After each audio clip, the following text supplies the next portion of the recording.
Hello everybody, Jade Hamilton here, and I've come on again to do a few things to continue with our story, which is Ella on the Outside by Kath Howe. But also I want to introduce you to another of my little cubs and do some tags while I'm at it.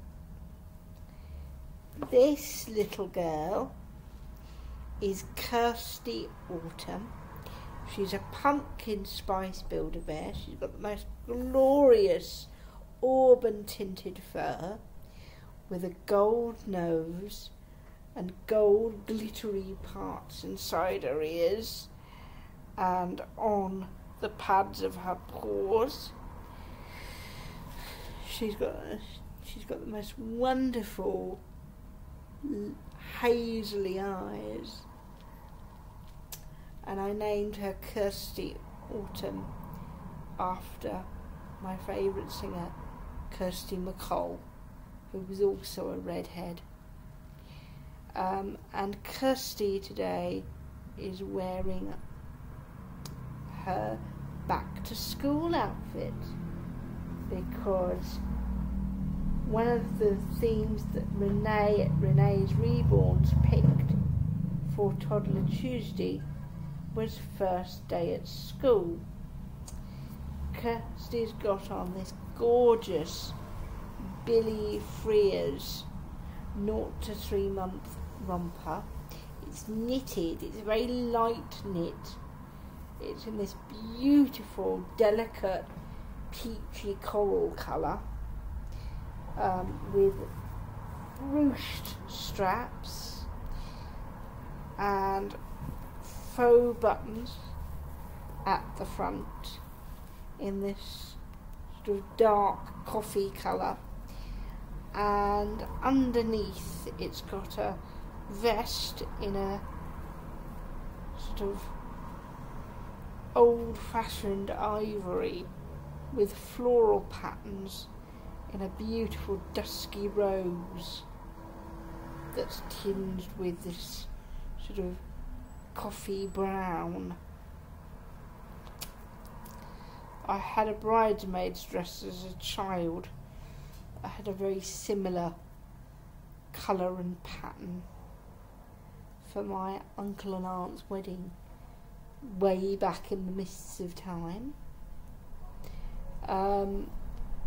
It's a gorgeous outfit, and Kirsty, because she's new to my house and new to the area, we've been looking at schools for you, haven't you?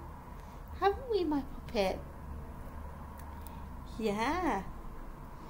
Kirsty's not sure what to make of school, really, but we'll see how it goes, won't we, lovey? She's also wearing a beautiful little bib that's got little orange fishes on it, and it's got bright orange trim. It's a white background and it's got orange toweling backing. She's also, very unusually for me, because I don't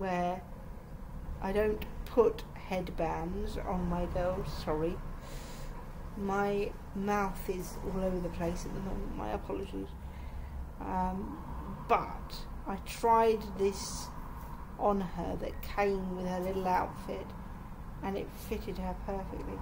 As I say, it's a Billy Frears outfit, which I believe was a collaboration with George at Asda, and it really suits her. She looks as if she's been wearing it all her life. Goodness gracious, my words are all over the place. If you haven't subscribed to Renee's channel yet, or to the other channels of the ladies who tag team Toddler Tuesday, that's Renee, who's at Renee's Reborns, her sister Sam at Reborn Love Babies, Sina at Sina's Dolls, and Mandy at Mandy's Cuddlebug Nursery, please do. They're all gorgeous ladies with lovely babies. They're full of fun and they bring so many different things to this community, and this community is a place where I've felt so welcomed. So please go and give everybody some love if you haven't already. We're also doing Teddy Bear Tuesday for obvious reasons. I always feel like I'm cheating a bit when I bring one of my bears on to do Teddy Bear Tuesday, but it means that I can join in with Linda's theme, and Linda seems such a nice lady. So yeah, do give her some love as well if you haven't already. And now on to the meat of our video, which is continuing our story, Ella on the Outside by Kath Howe. As per all videos where I read, all copyright goes to Kath Howe and that nosy crow. I own absolutely nothing. Make yourself comfortable. Grab a drink if you need one, hot or cold, whichever you prefer. Grab an extra blanket if you're chilly, or a fan if you're hot. I'm going to pause you a second because it's not particularly entertaining to watch me wrestle with technology, and then we'll continue on with the story.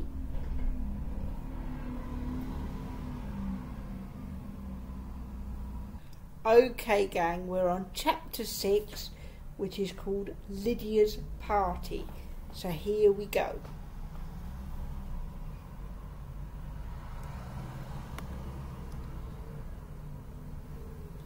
Chapter 6, Lydia's Party. Hi Dad!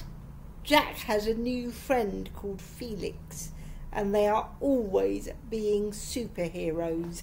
Loudly! 4 exclamation marks. Moor Lane is a very big school with masses of corridors. Did I tell you my teacher is called Mr. Hales? He's funny and he plays the guitar and sings songs about Willow Class. Last week he sang, "All the kids from Moor Lane School fell into a swimming pool," and we all made up extra bits. Do you remember singing stupid words to Jack's music in the car? Like, "I've got a hamster, you've got broccoli, we've all got marmalade, yeah." I suddenly thought about that. I still don't know anybody who sings like you. Love, Ella. Kiss, kiss, kiss. Saturday came. I took ages choosing a pair of tiny sparkly blue earrings in town. I'd noticed Lydia had pierced ears. I pictured her opening the yellow wrapping saying, "Oh, Ella, they're the best present I've had." I walked round to Lydia's house, loaded up with a sleeping bag and overnight stuff, and rang the doorbell.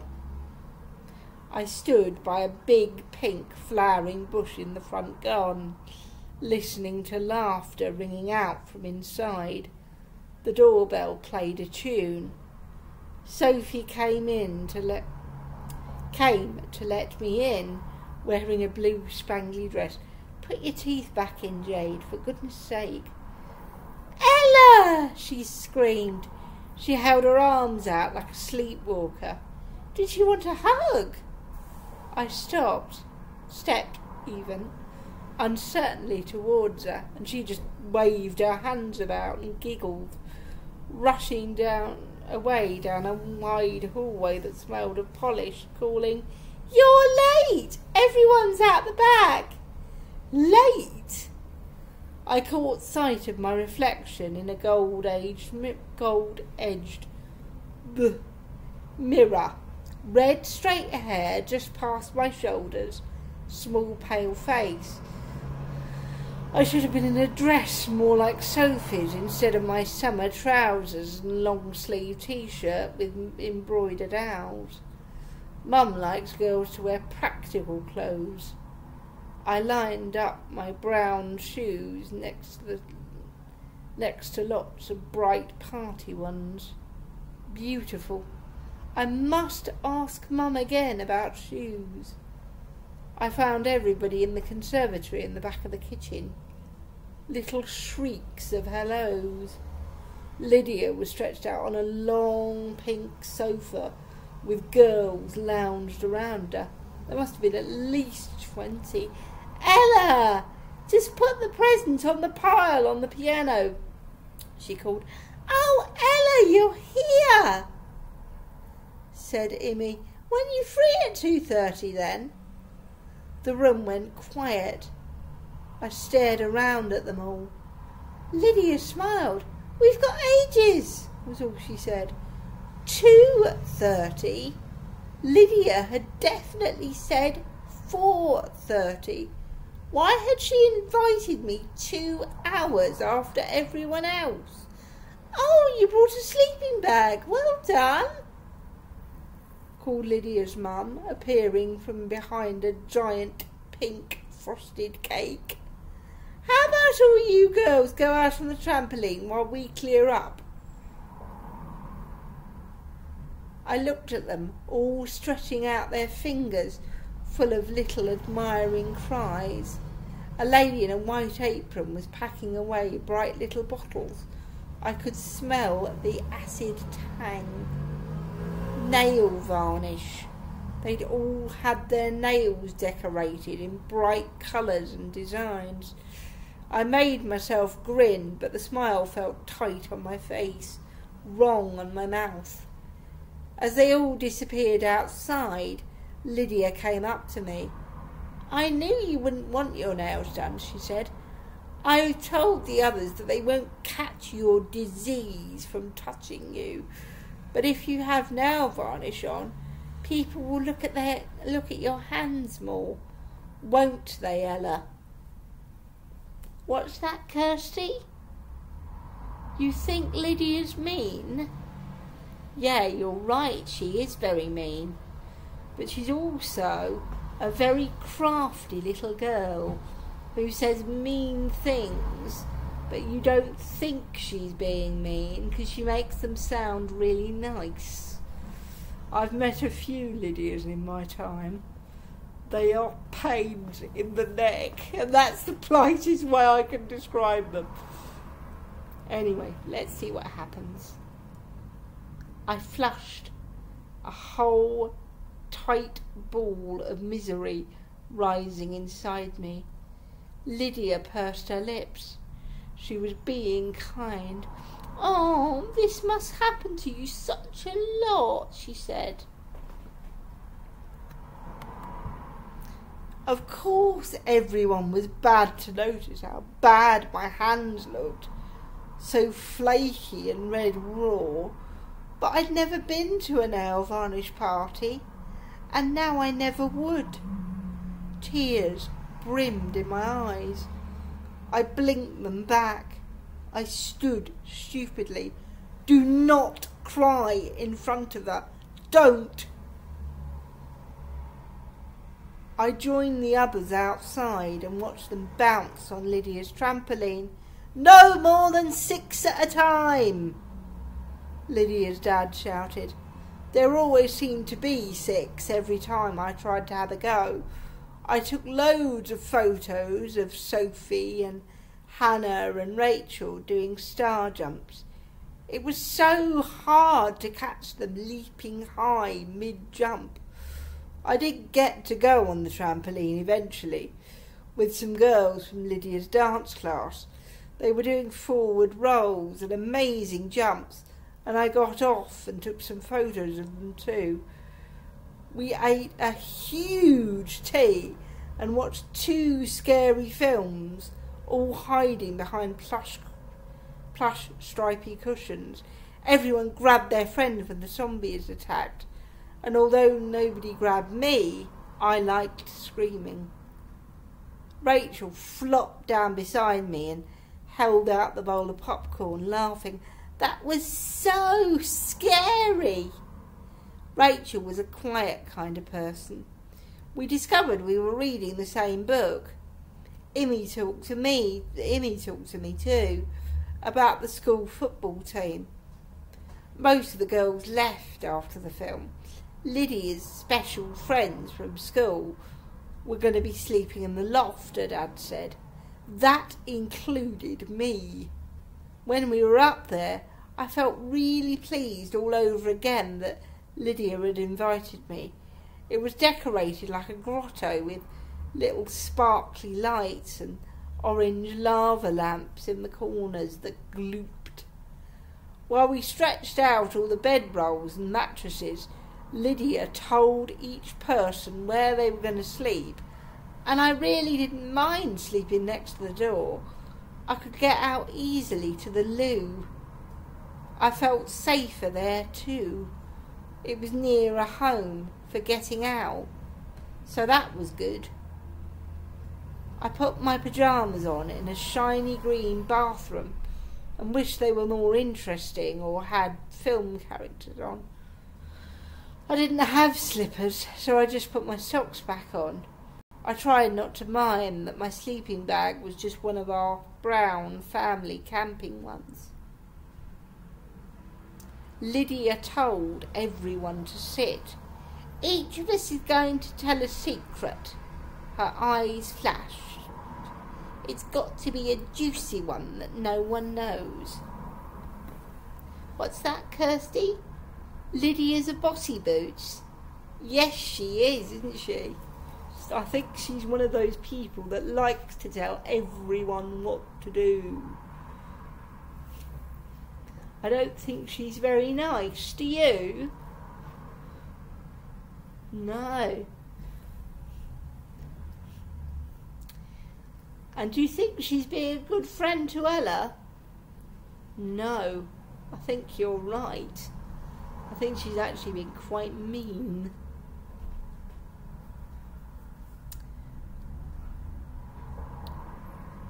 It's got to be a juicy one that no one else knows.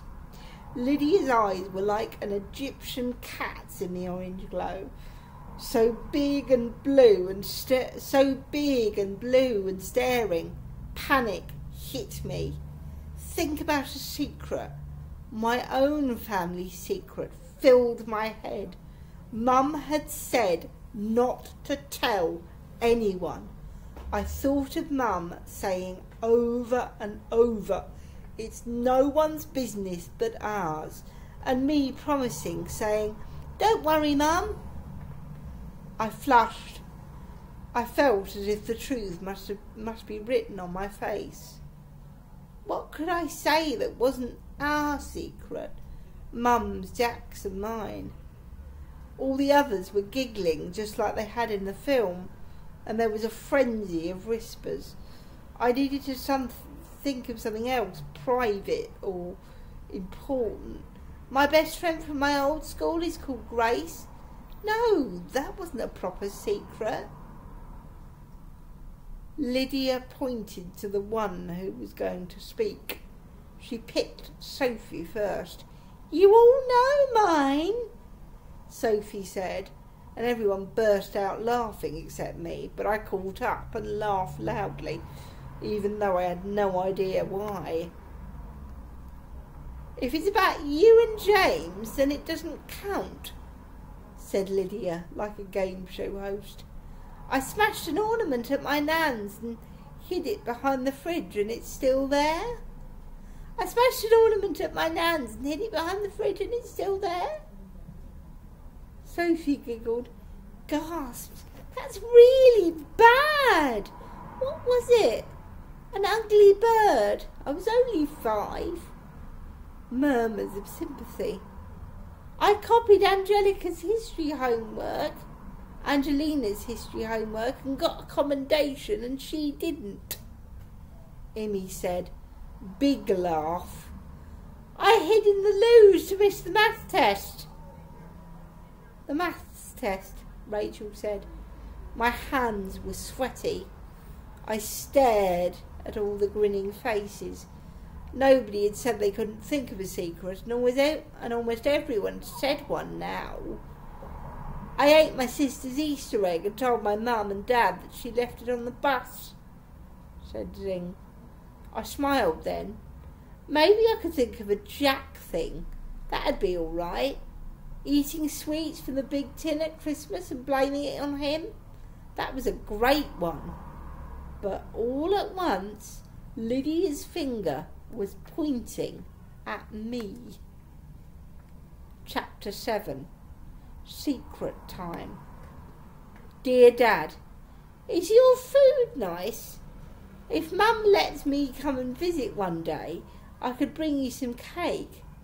Mum always makes Jack and me eat very sensible food, which is not nice, but it will make us live for a long time. Do you remember our pizza jelly beaner nights? Do you remember your marshmallow and licorice one? I'm sending you a picture of me and Jack in the garden and a joke photo I made with lots of different things to go on pizza. Which is the odd one out? Shall I send you blue tack for sticking them up? Love, Ella. Kiss, kiss, kiss. All those eyes staring. My Jack idea went out of my head. Think, quickly, something bad or wrong.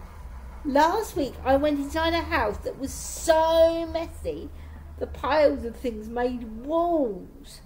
I told them. You wouldn't even be able to walk around in there. A few people shrugged. Maybe they were having a clear out. Someone suggested, that's just being untidy. My bedroom's like that, Sophie said. Were there rats? Asked Emmy. No, not rats, I said. How could I explain? I took my mind back to that house where Molly lived, to that rabbit leading me. There were towers of things. There was a piano with a rocking horse on top, and furniture in the middle of a room with a fireplace and a sofa on its side, and cupboards and guitars and sculptures. Now they were all listening. Now their faces looked like, how odd. Everyone joined in. Imagine if there were so many piles of things inside your house, you got lost. I wish my sister would get lost. Like a maze. Where was it? Near here? Lydia's eyes seemed to burrow inside, I rubbed my wrist on the frayed label of my sleeping bag. Come on, does someone from school live there? I nodded, wriggling, gripping the zip, grating it against my skin. A cold, squirming feeling started in my insides. Is this person in our class? You're making this up, Sophie said. Is it Molly Gardner? Lydia asked. The giggles stopped. Is it her house? She is so odd. She never invites anyone, Hannah said. A ripple of conversation began, and this time I could join in. Nobody ever invites her. I heard you went to Georgie's party ages ago, and she gave her a scarf as a present that was second hand with a hole in. She's weird. She didn't talk to me, I said. The squirming feeling got stronger, a seasick kind of dread. She just wanted money. She just wanted us to go away. In the shadows, behind the bubbling lamps, Molly's stern face with its curling black hair and dark eyes seemed to watch me. That tall, serious girl listening. Did you see anyone else? Emmy asked. Doesn't she live at number 13? Asked Hannah. The figure all curled up I'd seen in Molly's room, with the long white fingers, sprang into my mind. The strange front room in Molly's house, and then, looming out, the headless thing from the graveyard in the film we'd just watched. Imagine living in a really properly haunted house, though. Hannah said.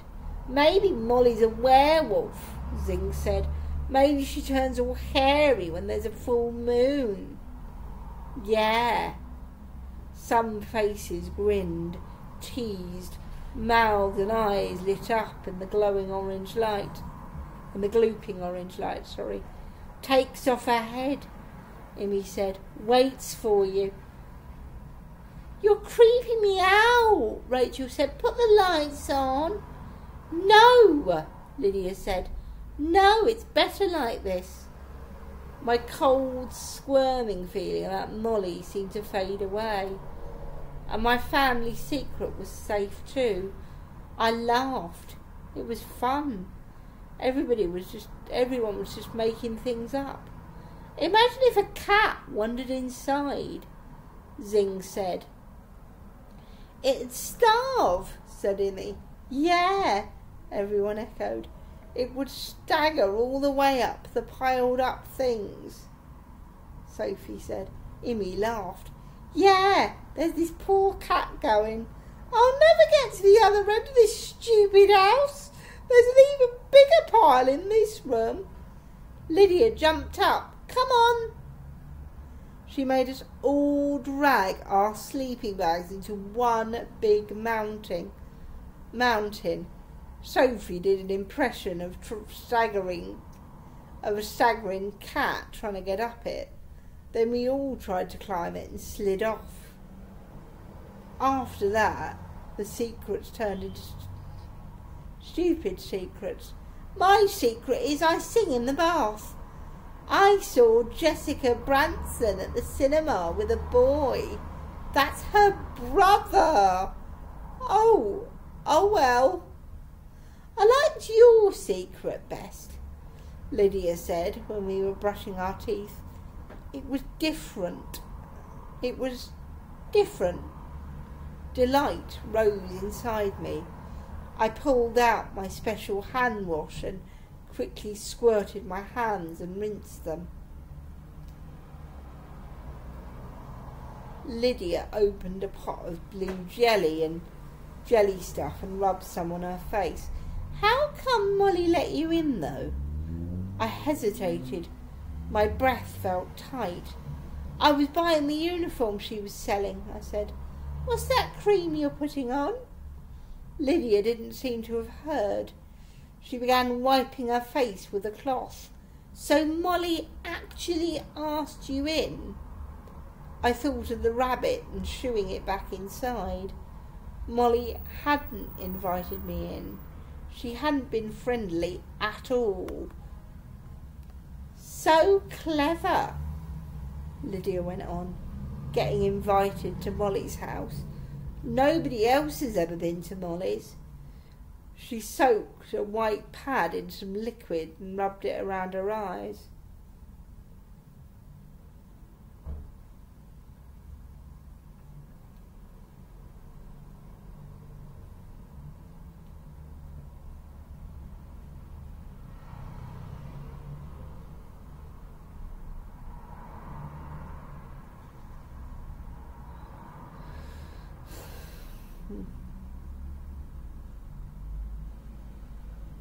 Lydia seemed to do so many things to her face.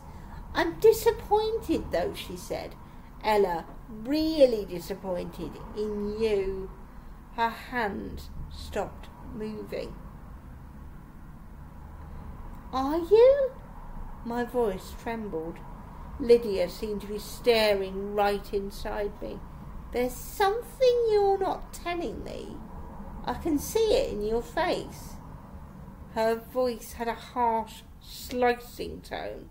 How can I be your friend and you don't tell me, Ella? I let you come to my sleepover. A huge rush of hot feelings in my head, like electric wire burning. I promised Mum. The words leaked out of me, and then the shame of it. My hand flew to my mouth. No, I can't. I stared into the sink, where the soap had left white foam round the sides. Lydia came. Lydia's arm came round my shoulder. Poor Ella, she said very gently. Everyone's got a secret.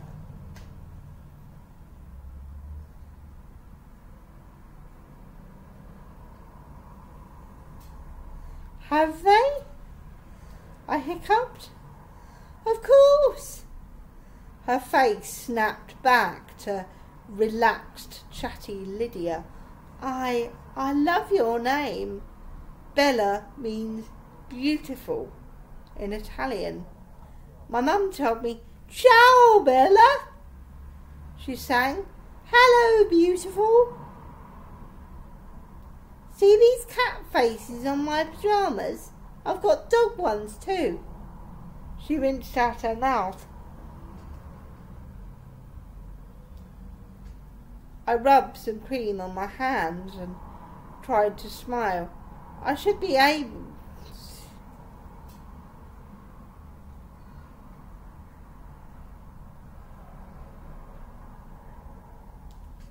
I rubbed some cream on my hands and tried to smile.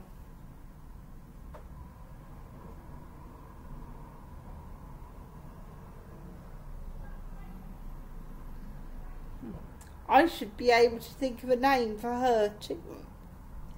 I definitely should, but I could only think of lid, L-Y-D, like a lid for a pen or a pan. Can we go back to the others now? I asked. My funny girl, she giggled. Come on. Up in the loft again, we all threw the pillows and had a midnight feast, and it was like I was a part of everything. We all chatted for ages, so long that I fell asleep, even before Lydia's mum came up to tell everyone off and woke me again. Friends forever, Ella Bella, Lydia whispered to me. So I left as I left the next morning. Yes, thank you, I whispered back, grinning at her as she moved to hug the next person. Hi, Grace. I miss Bite Ballet. This cat comes in our garden. I've called him Smokey. Did you ask my mum if I can come and stay?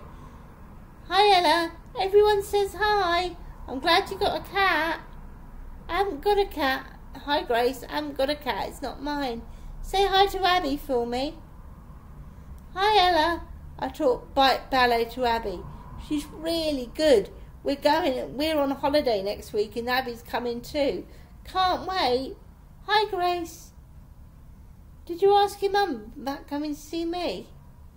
Hi, Grace. I might be back at Christmas. I could come and see you. Hi, Grace. Are you on holiday now? Why don't you answer? Chapter 8. A present. Dear Dad, my best friend Lydia invited me to her party and it was amazing. The cake had pink and white mice all over it and it tasted of strawberries. I only ate a small bit and I was fine. Here is a selfie in the loft with all of the sleepover people. Immy is the one near the front and Zing and Rachel are next to the big lamp. We watched 2 scary films. Ah! Lydia likes art, same as me. Ella, kiss, kiss, kiss. On Monday at school, Lydia handed me a little envelope. The card inside said, "Thanks for your gift," and then a space where she'd written, "Earrings, cool." Everyone already had their places in Willow class. I didn't mind. I just had to keep my pencils and things away from Bryony so she didn't steal them. I'm sure that's where my sharpener with the cats went. Bryony wriggled things to the edge of the table and flicked them down into her bag. I saw her. I kept catching Lydia's eye all that day and she held on to my gaze every time. gaze each time. I kept wondering about texting Grace again. Grace going on holiday with this person called Abby. I couldn't remember her at all. Maybe she met her at Sea Scouts? No, that couldn't be right. She said she was sitting next to her. If I was still there, would we be a three? Would we be in a three? At lunchtime, when I was sitting on my own on the wall, Lydia's voice rang out. Now, where is my Ella Bella? Her whole group appeared around me. Immy was chasing Zing. Sophie was arm in arm with Rachel. Ella! Lydia pulled out a carrier bag. Look what I've got for you. Did you leave something behind at the sleepover? Rachel asked. I don't think so, I said. It's present time, Lydia said. Silly. She opened the bag and held up the sparkly pink shoes she'd worn at her birthday party on Saturday. Ta-da! The air filled with gasps. Lydia did a little dance step, twirling. She sang me her laugh. You love them, don't you? Yes, I said. They're nice, but it's not my birthday. Who cares? Why are you giving those to Ella?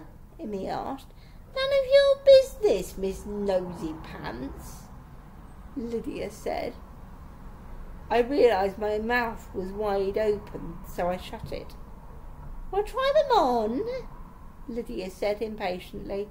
I struggled to undo my laces and dropped a shoe and pulled the pretty sparkly one on over my school sock. Perfect, said Lydia. Soon I had both of them on, and Lydia was making me turn round so the others could see. The shoes felt tight around my toes, but I didn't care. I looked from surprised face to surprised face. Proper party shoes. Mum would never have bought me shoes like these. Lydia's present was a miracle. Why are you giving Ella your shoes? Immy asked again. Lydia shook her head crossly. Ella's new. I just wanted to have them. I knew they'd be right for her, and they are. Everyone stood admiring my feet. I pointed my toes. She'd chosen me. Anyway, Mum's buying me some new ones, Lydia added. Oh, right. Everyone seemed to melt away after that. I didn't care if Lydia was getting new shoes. Nobody had ever given me anything so beautiful. Could I actually walk home in them? I wondered. When I collected my phone from the office at the end of the day, I seemed to be floating in pink shoe land. Mum had told me to walk back on my own today. I was already at the school gates and heading home with a great big smile on my face when a voice beside me said, I knew you'd love them. It was Lydia again.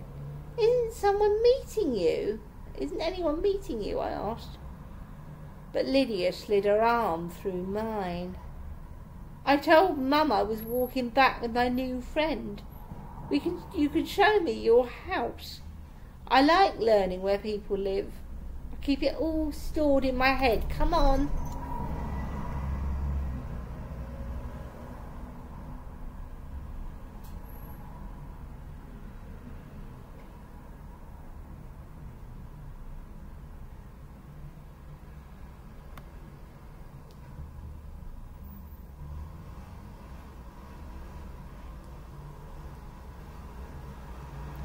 So Lydia walked home with me. The shoes went on, feeling like tiny cheese graters around the edges of my big toe, but I didn't care. Lydia told me about her sister being a champion swimmer and always being dragged along to watch, and her mum being a buyer for a big shop, and in no time at all, we were at my front door. Lydia stopped talking and looked up at my house. I wasn't sure what to do. But when I'd rung the bell, Lydia said, "Well, go on then. Ask me in, Ella." Just as Mum opened the door, so of course I did. We had juice and biscuits, and Mum smiled and said, "See you girls in a while," and "How lovely to have a friend over." "I have to see your room," Lydia said, leaping up. "Come on."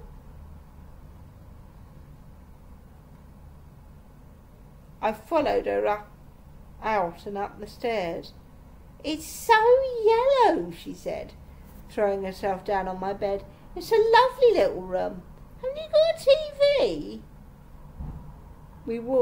She walked around staring at everything and asking about my eczema creams and the pictures on my pinboard. She pointed to one of Grandma and Grandad, and I told her Grandad died last year. Then she cuddled my giant furry ladybird from Grave that Grace gave me. "It's like a big tummy," she laughed. I took a photo of her holding it, and she made me sit down next to her while I was still smiling and said, "You really love the shoes, don't you?" "Yes," I said, because it was true. She picked up the framed photo by my bed from more than a year ago when our family was still together. Mum, Dad, me and Jack, all hugging and grinning in a cafe in Spain.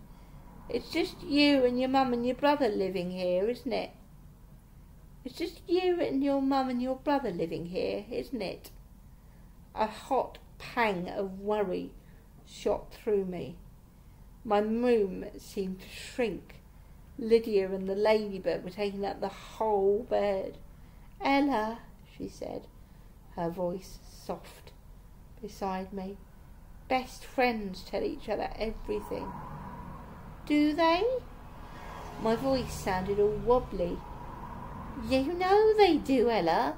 Look, how can I help you if you don't tell me? Think about how much you love these shoes. I haven't given shoes to anyone else. That makes you my very special friend, Ella." She patted my arm. "If it's easier, you can not look at me.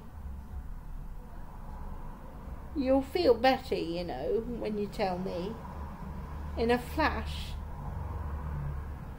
the twisting panic in my stomach was back. "It's your dad," I heard Lydia say. "It's your dad, isn't it?" I heard Lydia say. "Is this him?" She was pointing at the photo. There was Dad, all suntanned, right in the middle, with his arms around me and Jack. "He looks really nice." She stroked my arm. A gate seemed to open inside me. "Mum doesn't want us to talk about him." I said I wouldn't. Tears started to drip. I watched them fall into my lap and onto my lap and disappear into my trousers. Little dark spots.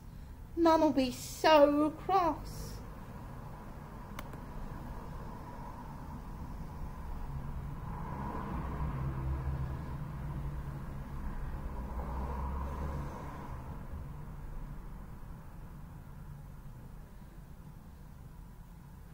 I heard myself say. "This is what friends are for." Lydia snuggled up to me. "So where is he?" She was waiting, staring. the secret began coming from my mouth. He's gone away. Has he? Oh, for 3 years. 3 years. Where then? Is he working? He's not, is he? No, he's in a prison. Lydia let out a really big sigh. Did he do a bad thing? Words poured out. He stole some money and then lied about it.